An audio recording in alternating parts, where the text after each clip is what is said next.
Hey, this is Kevin Redzinski, aka Freddy number 2 from Nightmare on Elm Street 4 and Freddy's Nightmares, and you are listening to the Movie Raid Show. It's time for the movie raid, and tonight's victim is stunt double Kevin Redzinski that has done Freddy's Nightmares and Nightmare on Elm Street 4. Now, you've also written a book on your experiences on behind the scenes, everything that you worked with Robert Englund, everything from point A to point B of that time. Can you give us a couple of excerpts, and where can we get this book? I know you just got it out now, like last month or so, right? Yeah, it's been the last month I've had it out, and it's not so much the stunt work. That's a lot of times people put that label. It wasn't that it was stunt work. I was actually basically was Freddy on Freddy's Nightmares, and they would shoot me for the wider stuff, full body stuff, shadow stuff, then shoot Robert for tighter shots, and then cut the two of us together. So there's some episodes I'm 80% of the Freddy you actually see. So if you see Freddy on Freddy's Nightmares, but you do not see Freddy's face, that was me. So there's a long sequence in the very first episode, which was the origin story. I get into working on that episode in the book. That was directed by legendary director Tobe Hooper, of course, in Texas Chainsaw Massacre.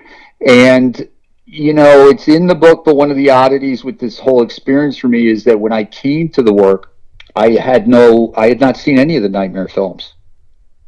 You know, it wasn't that I was not a horror guy. It was just that when Freddy rolled out, we had kind of started driving, and people had licenses, and we were just doing other things besides going to the theater regularly like we had been. I mean, we snuck in to see Halloween 3 times the week it opened as kids.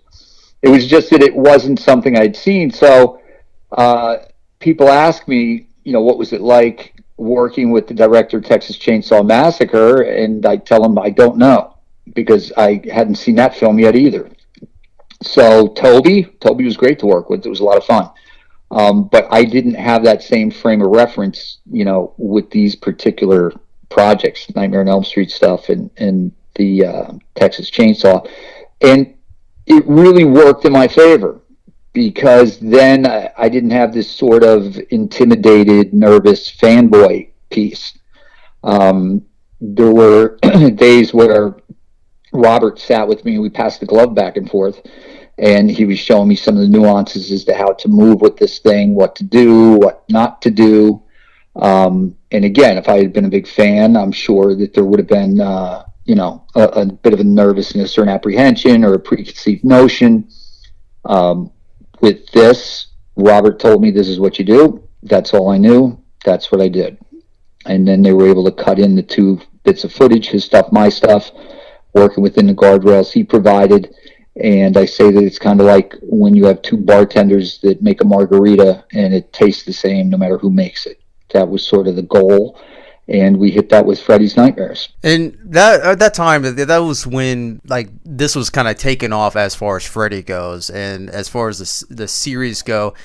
Granted, it actually came back a brief showing on other or certain networks. Do you feel like differently looking at back at then and working on that in comparison to now? It's like, would you have done a little bit differently, or at least suggested differently had you did known what was going on at the time when working on this? No, you know what? When I look back on it, which I did for the book, and I mentioned this as well, and I kind of made it my mission, and I mention this at people at conventions, and a lot take pause, but the reality of it is, looking back, that television series, which people either seem to love or hate, first off, we were never trying to be the film. You know what I mean? So to compare it to the films and say it's a little softer, it's a little cool, whatever, we weren't trying to be the film. So we didn't have the time, didn't have the money. So that was never on the table. All the campy stuff we knew was campy, and we were having fun doing it. But when you think about it, that television series did more to propel the franchise than any of the movies, with the exception of the first one that broke it out. And here's why. The TV show put Freddy in people's homes all over the world, and a lot of those homes were nowhere near a theater. They would have never learned of Freddy, potentially, if it wasn't for that TV show that started showing up in their living room on their TV.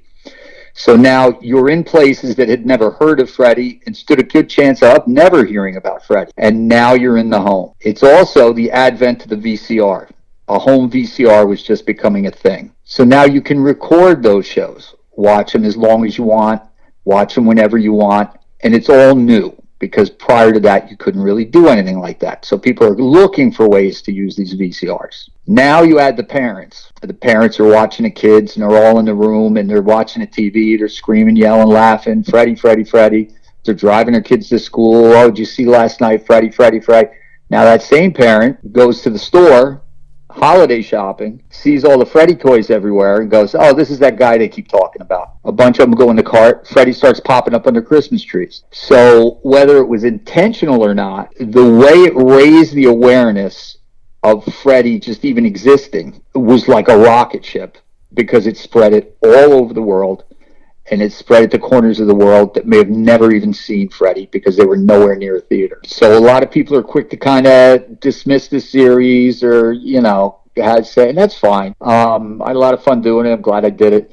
But when you really look at the big picture, the other thing was, back then, it was still records and tapes and radio. And you might hear a song on the radio, you go to the record store to buy it, and you find out the band has 3 other records out. Well, the TV show did the same thing, because, again, with the VCRs, Blockbuster is a big thing. So now somebody goes into Blockbuster, and they see him, they go, that's that guy from TV. They got movies, too. And now, because of that awareness that came with the television show, people know to actually look for stuff. So that's sort of my take on it, and that's sort of my mission, is to try to get people to realize just how significant it was to propelling and helping finance the rest of the franchise. And the whole growth of everything came off of that show, like in a big, big way. And of course, Robert Englund, many could definitely agree with this, that, he is Freddy, obviously, but you yourself has stepped in those shoes and put on that glove. And do you think it's harder to take some of that credibility of recognition for the TV show? And do you think it's harder to get that credibility a little bit to fans, saying, hey, I was part of this, amazing terror adventure as well?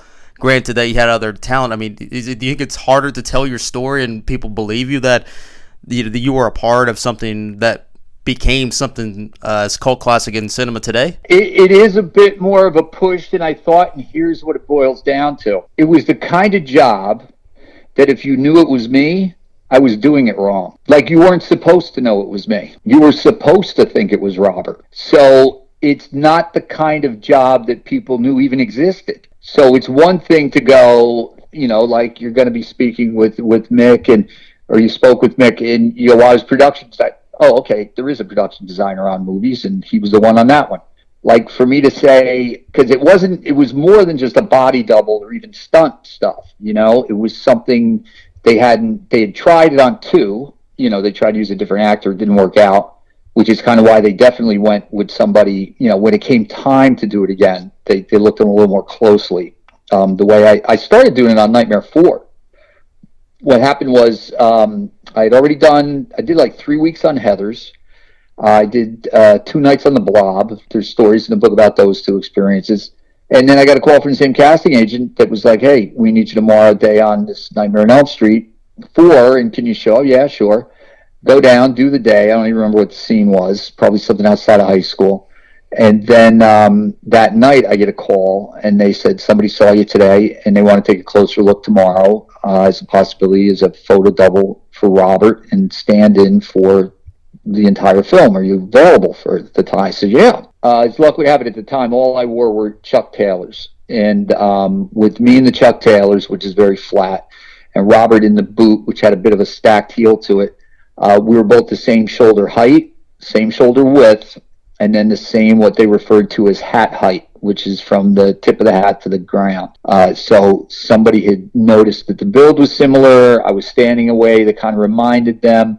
So they brought me in, took a closer look, and ran me through some questions, a couple motions, and then they had me start doing it on Nightmare 4. Nightmare 4 wraps up. I was completely shot and literally unplugged my answering machine and tried to get some semblance of a life back together, and ended up kind of getting a little crazy off the deep end because, you know, you work in a movie and come Friday, it's always to see your buddies are calling you. You want to go here, you didn't go anywhere. I mean, you were shot. So once the movie wrapped, you know, finally I was able to go back out a little bit socially. Didn't necessarily have a bedtime because, you know, with the movies, you were always trying to get up at all weird hours of the day. And so I went off the deep end a little bit and then plugged the answering machine back in, and they started saying that they were looking for me for Freddy's Nightmares because of the work I had done on Nightmare on Elm Street 4. So went in and signed on for that, put together a deal memo, and about, I don't know, 3-4 days later, was actually on set. You know, nobody really knew what the job was. Like they did, I take it back. They didn't know on Nightmare 4. They were still kind of feeling it out.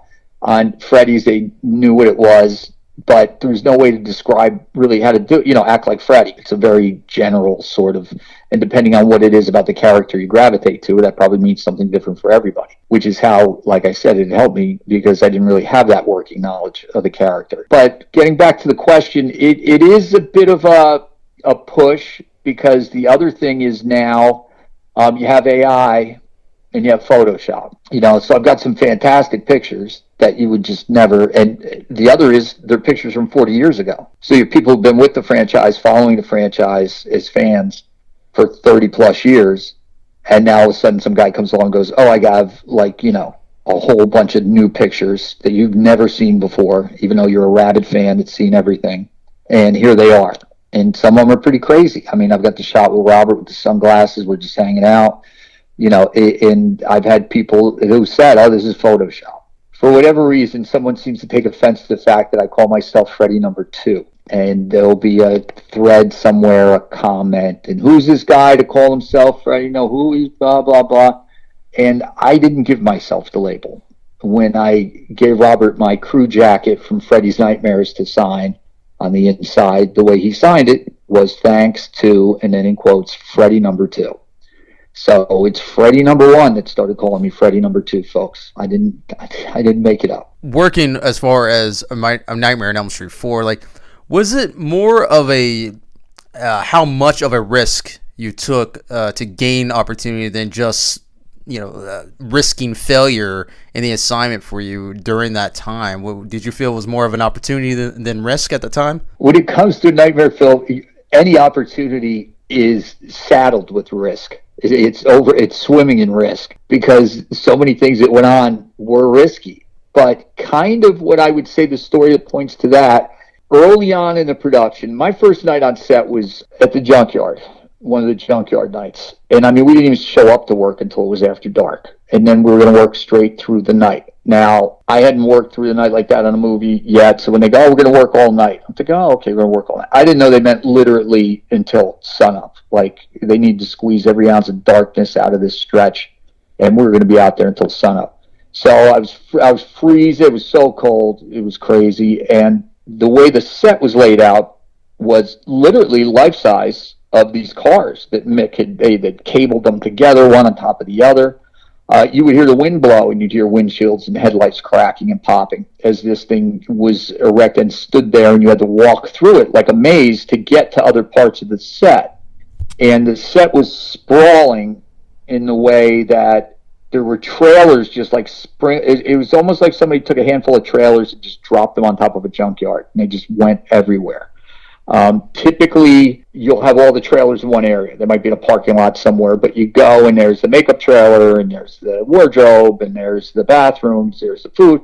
With this, there was one thing was over there, another thing way over there. They just put them wherever they could. So that night, I was speaking with the guys from props. They were the first ones to kind of take me in, because they saw me wandering around freezing. And then one of them had told me to go, look, you need to insert yourself. Like, there's not so much for you tonight, but you need to, because, like, if they don't know you're here and they start doing this stuff without you, they're just going to figure they don't need you. So when we did get back on stage, the sound stage, there was an arm rig that they had test fitted me a couple of times.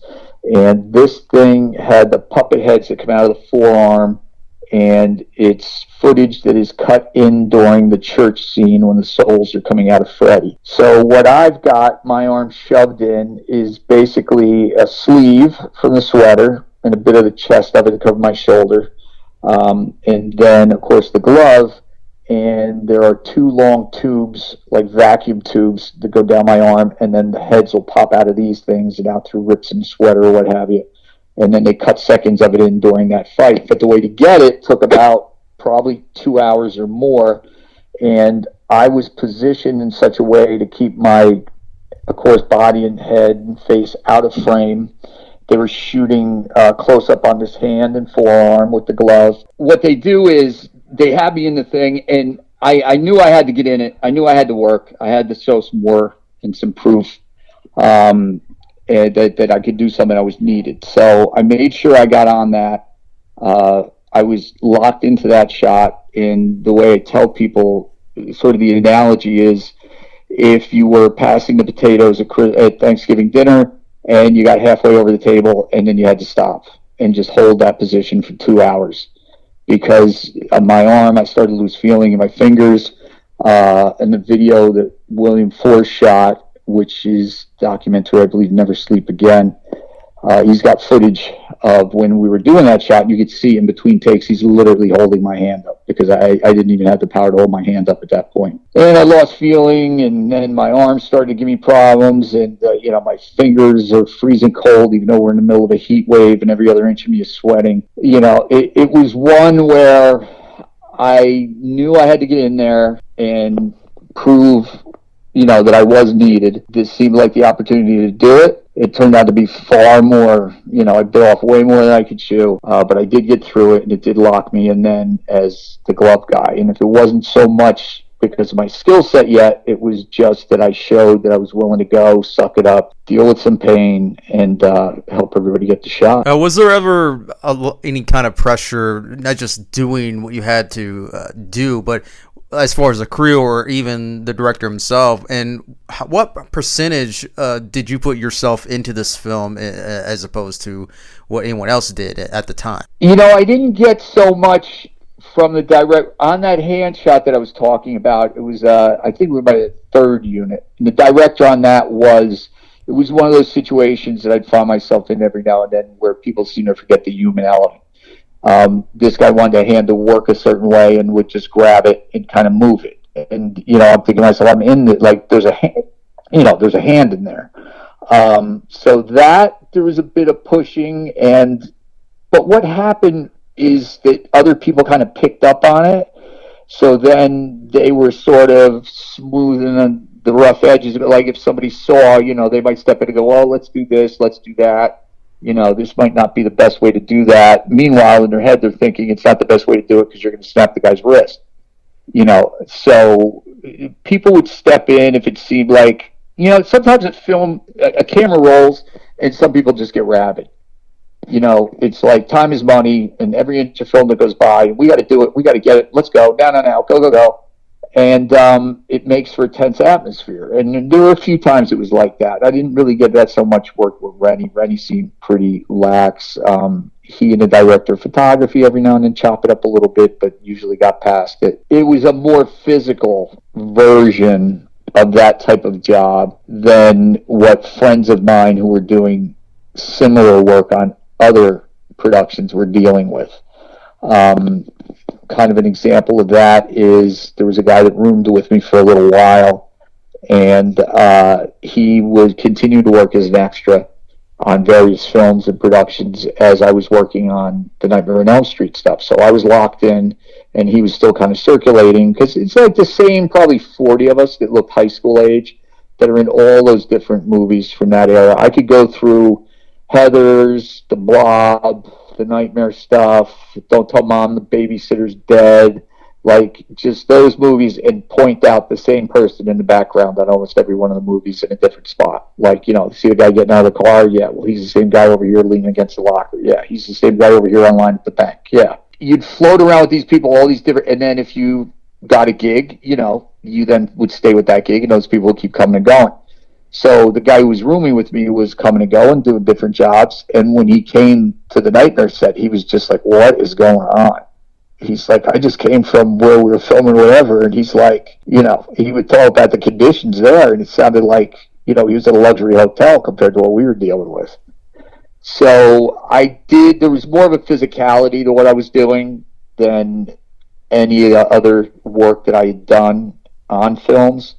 And a lot of that is the glove close ups for the TV series because the shot really is just the hand, just the arm. And I've got to be in a place that you're not going to see me.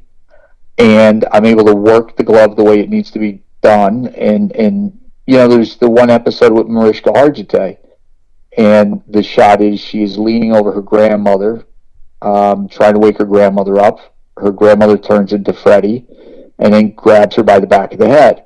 So the camera is on the floor as though it is the grandmother looking up at her, grandma, grandma, and then the hand comes in. So I'm on the floor on my back. She's off to my side. She's looking in the camera. I've got to come up with the gloved hand, and I've got to look strong and move with authority and tension, grab her by the back of her head. She puts up a struggle. I let her go.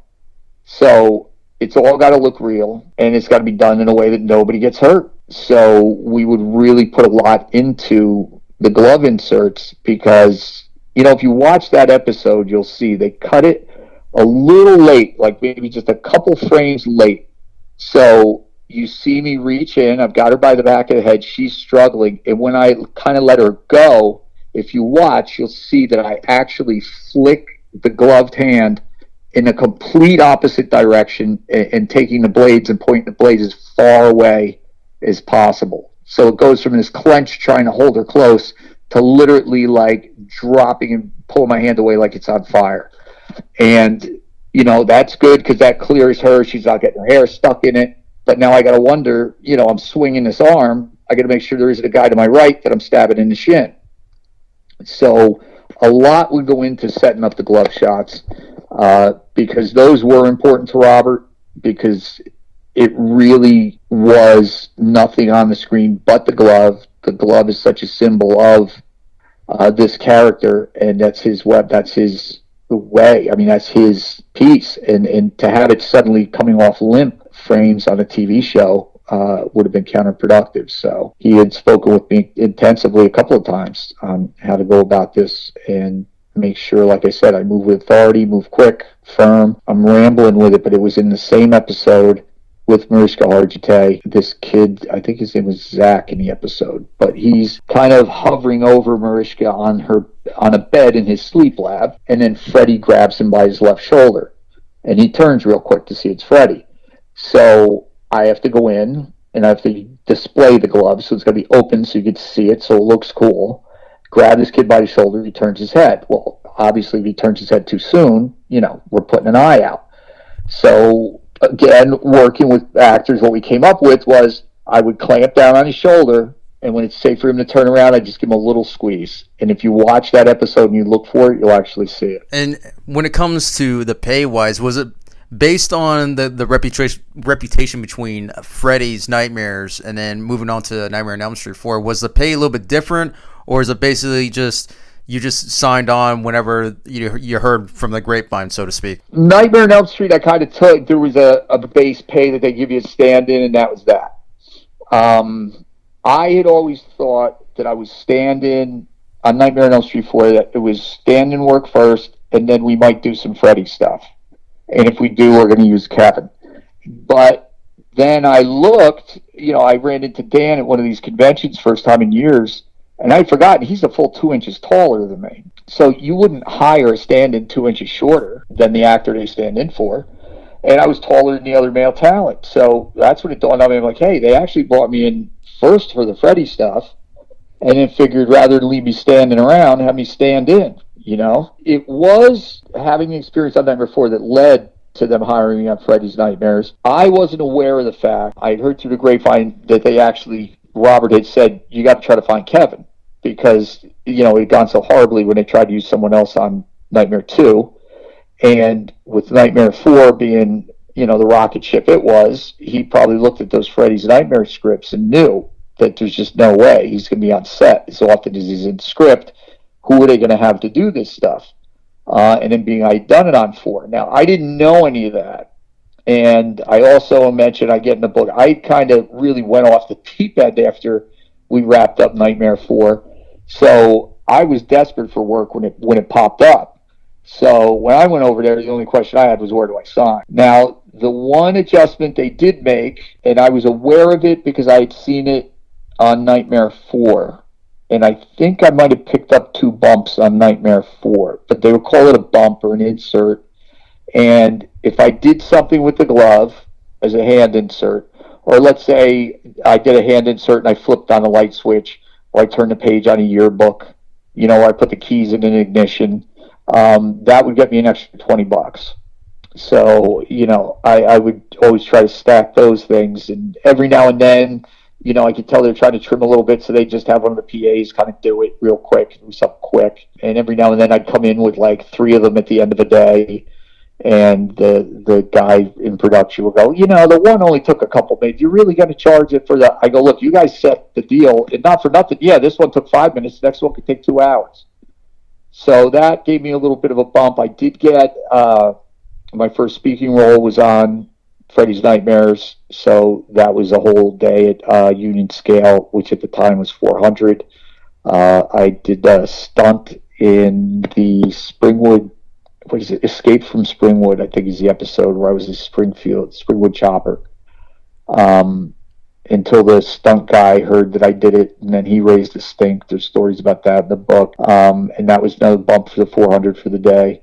So it was a more lucrative gig than the other ones I had had. Could I have asked for a little more money and gotten a little more? Probably because of the niche aspect of what it was I was doing, and that Robert specifically had requested they try to get me, but I wasn't aware of that at the time, so I didn't know to ask. But it was, I was able to save some money. That's a pretty good indication, because prior to that, it was pretty much paycheck to paycheck on anything I was doing. Would you say if there were to, let's say, a Freddy movie, or even another Freddy franchise of TV series, like, would you be in that same position now if you were asked to do this type of work again? Let's say you had a speaking role and you still had to do the usual work that you did on 4 and so forth.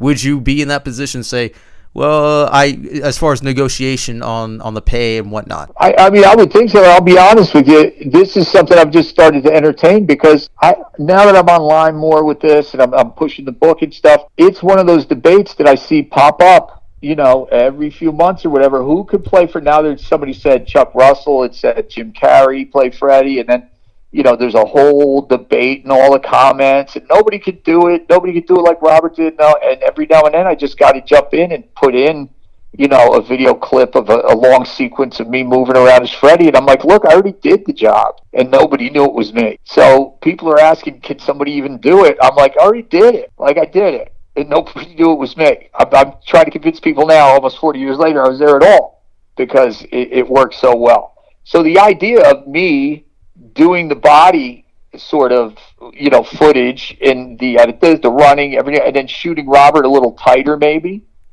or just having him do a voiceover is totally within the realm of possibility. That's what we did all through Freddy's Nightmares. Exactly what we did on Freddy's Nightmares is what people are saying they're hoping will be done for another Nightmare film, where Robert doesn't have to get full costume, show up every day, everything else, maybe they put him in the makeup, shoot it a couple of days, certain lines. That's exactly what we did on Freddy's Nightmare. Robert might be there, maybe every 10 days, 2 weeks, and we would have already set up a bunch of setups. We knew what we were going to shoot with him, because they ran me through it like a guinea pig. And then he would show up and he'd shoot all the little bumpers for the intros, outros, and drop his one-liners and stuff.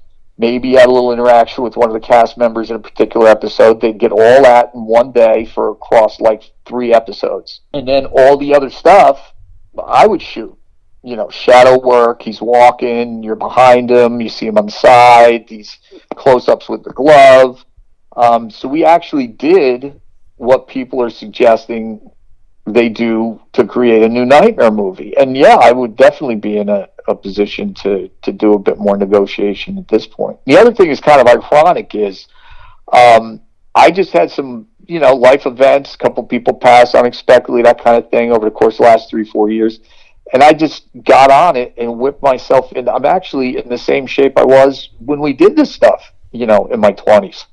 So physicality, I know I'd look it and be able to pull it off. And the other thing is, I watch fan films, and I watched some of the remake stuff, like different people doing it, and there are just some key pieces people are they're not getting. There's a certain aspect to the walk, the stance, the overall persona, that I'd spoken with Robert about, and that looking back, I look for and I can see, and I certainly can see when it's missing.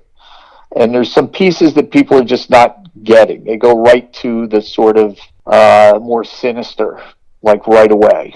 And of course that's in there, but there are other more subtle aspects. It's not like, a football lineman just constantly on, boom, boom, boom, boom. There's some subtleties to it that I see that people miss. What would you consider the more challenging aspect between working with this TV series and as Elm Street 4? And do you feel like the things that you did within these projects, having to fast forward in today's filmmaking, would that be more problematic financially to a degree if you were to stay in that same position as you did in those two particular projects? It's odd because, of course, they have all these advancements, with the CGI and everything.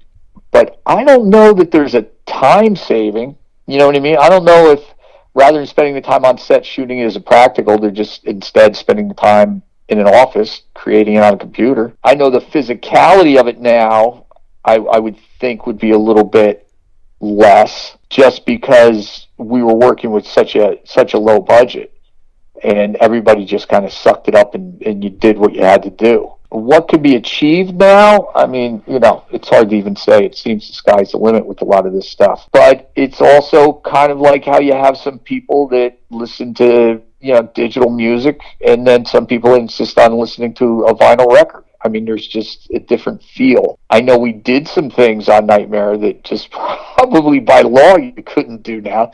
By law you probably couldn't do them then, but things would probably be a little stricter now.